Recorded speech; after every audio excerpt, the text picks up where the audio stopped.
Bom dia, ouvintes da Rádio CBN. Bom dia, Juliana. Sim, a reserva de emergência, porque afinal de contas a nossa vida tem os imponderáveis, né?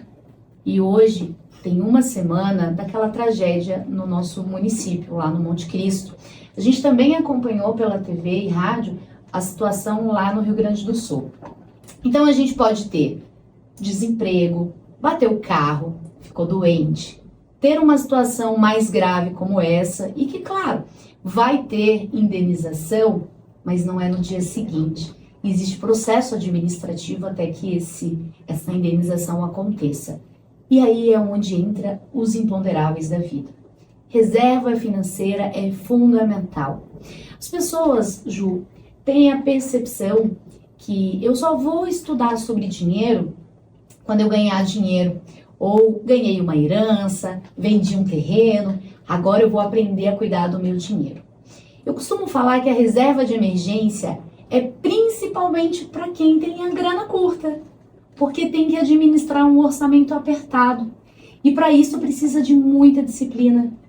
E a vida é feita de escolhas. Quando você escolhe gastar mais no curto prazo ou no momento, você abre mão de uma tranquilidade no futuro, uma tranquilidade dos imponderáveis. Daí talvez alguns ouvintes estejam pensando, poxa vida, mas eu já ganho pouco, como é que eu vou guardar se na maioria dos meses acaba faltando dinheiro para cobrir as principais despesas? Nesse caso, como é que a gente faz? Excelente pergunta. As pessoas têm na cabeça que precisa de muito dinheiro para investir. O que eu estou trazendo aqui vai mostrar que com pouco dinheiro já é possível montar a sua reserva de emergência. Então, a primeira coisa, Ju, pouco ou muito dinheiro, tem que medir. Quando a gente não mede, a gente não gerencia, a gente não consegue tomar decisão, né? Então, a primeira coisa, você que está aí ouvindo a Rádio CBN, você tem uma planilha, que seja no caderninho. Você sabe quanto você ganha? A maioria das pessoas sabe quanto ganha, porque tá lá no Olerite, no imposto de renda, mas não sabe quanto gasta, que são os vazamentos. Os vazamentos, eles vão acontecendo até a hora que rompe, né? Então, anotar tudo, anota todos os gastos, entende onde estão os vazamentos. Às vezes a assinatura do celular que você não usa o pacote de dados naquela quantidade, às vezes a televisão ali, o streaming, né? As empresas que passam filme lá, Netflix e tal. Você está usando? Realmente é necessário? Às vezes tem 3, paga 1, paga 2. Às vezes você vai pegar o ônibus ou o Uber. Será que não dá para andar 2 quadras?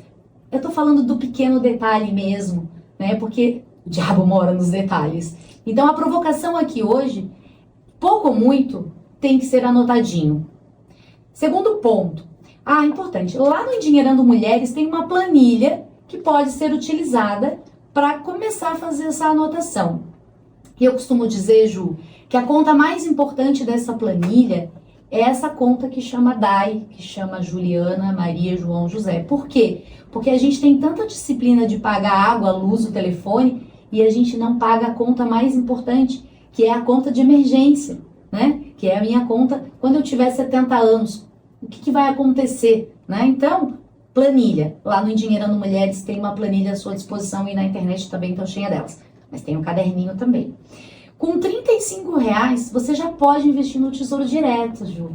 R$35, você já pode entrar numa plataforma, aí eu sugiro abrir uma conta numa corretora.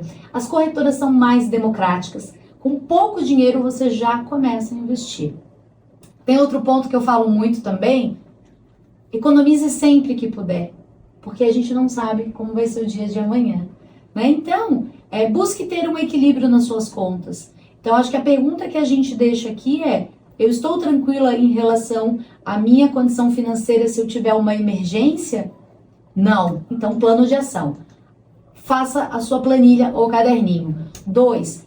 Busque os vazamentos, contenha os vazamentos, gastos desnecessários, compare preço, busque supermercados mais baratos, postos de combustível mais barato, né? Se organize nesse sentido. Terceiro ponto, abra uma conta numa corretora. Com R$35 na internet você consegue abrir e a própria corretora já indica quais são os tipos de investimento do Tesouro Direto que você pode investir. O ponto aqui é a gente deixar essa provocação, porque isso está fora do nosso controle. Hoje a gente tem saúde, está trabalhando, está tudo bem. E na emergência, se acontecer alguma coisa, como é que vai ficar? Das 220 famílias afetadas, somente 71 receberam as indenizações até ontem. A média de indenização foi de R$10 mil. Não faz frente ao tamanho do prejuízo. A gente sabe que vai haver um movimento de indenização, mas leva tempo, não é no dia seguinte. As pessoas que não têm reserva de emergência estão em quais condições hoje? E não é o pouco, é o muito. É fazer alguma coisa hoje. É interessante que nas pequenas escolhas, né, do dia a dia, às vezes a gente não se dá conta, mas tem como fazer a diferença e contribuir para que no fim do mês sobre um pouquinho mais. Quem não mede, não gerencia. É esse o ponto. Se a gente não mede, a gente não tem controle das coisas. É verdade. Daiane Gupert, da Filhas Investimento, em mais um Descomplicando as Finanças, colocando a gente para pensar, para refletir a respeito da vida dos nossos gastos aqui no hashtag CBN Floripa. Obrigada, Dai. Até semana que vem. Combinado.